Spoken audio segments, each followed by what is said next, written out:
সেই ওয়াদা অনুযায়ী কি করা, কাজ করা। এটা হলো আল্লাহর গোলামি করবো কার তরিকায়, রাসূলের তরিকায়। রাসূল সাল্লাল্লাহু আলাইহি সাল্লামকে এই তরিকাটা তো আল্লাহ দিয়েছে নাকি, কে দিছে?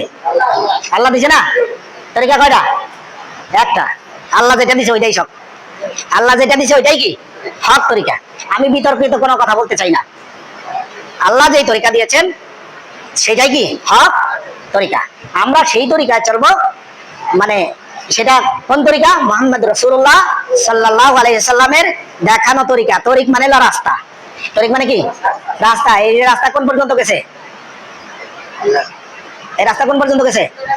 জান্নাত পর্যন্ত। এই রাস্তা কোন পর্যন্ত? কোন পর্যন্ত? এই জান্নাতে যাইতে চাই না আমরা? যাইতে চাই কিনা? তাহলে যেই রাস্তা ধরে জান্নাতে যাওয়া লাগবে, জান্নাতে যাওয়া যাবে, ওই রাস্তা ধরাইতে পারো। কি বলেন? রাজি আছি না? প্রমাণ মুহাম্মদ হযরত আদম আলাইহিস সালামকে আমাদের আদি পিতা। আদম আলাইহিস সালাম আমাদের বাবা আদম আলাইহিস সালাম না? না সন্দেহ আছে? আমাদের বাবাকে আদম আলাইহিস সালাম কোথায় ছিলেন? জান্নাতে ছিলেন, তাই না? জান্নাতে ছিলেন। আল্লাহ তাআলা একটা অর্ডার করলেন, লা তাকরাবু হাযিহিশ শাজারা, ওই গাছের কাছেও যাইও না। কি বললেন? ওই গাছের কাছেও যাইও না। আদম আলাইহিস সালাম ভুলে গেলেন বা শয়তান প্ররোচনা দিল, সেই গাছের কাছে গেলেন। একটা অন্যায় হয়ে গেছে না? অন্যায় একটা হয়ে গেছে না? আল্লাহর কাছে এটা হয়ে গেছে কিনা? আল্লাহ তো ক্ষমা করে দিয়েছেন কি?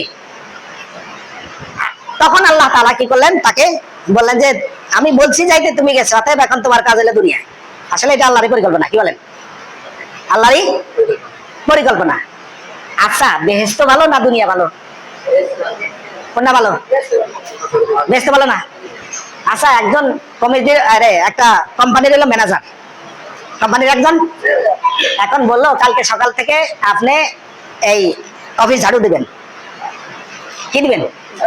ওকে খুশি হবে না বেজার হবে? হ্যাঁ, কষ্ট পাবে না? চাকরি তো ছাড়িয়ে দিতে যাবে। আরে তো চাকরির গোষ্ঠী ঠেকাই নাকি? তোর চাকরি আমি করব না।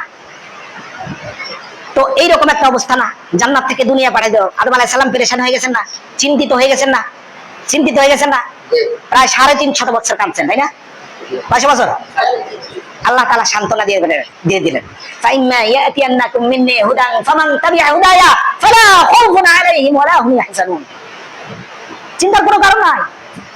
আমার পক্ষ থেকে পথ যাবে, রাস্তা যাবে, আমার পক্ষ থেকে লোকেশন যাবে, আমার পক্ষ থেকে কি যাবে? রাস্তা যাবে। ওই রাস্তা ধরে যারা চলবে তারা আবার জান্নাতে চলে আসবে। সুবহানাল্লাহ বলবেন না? আমরা কেউ জান্নাতে যেতে চাই?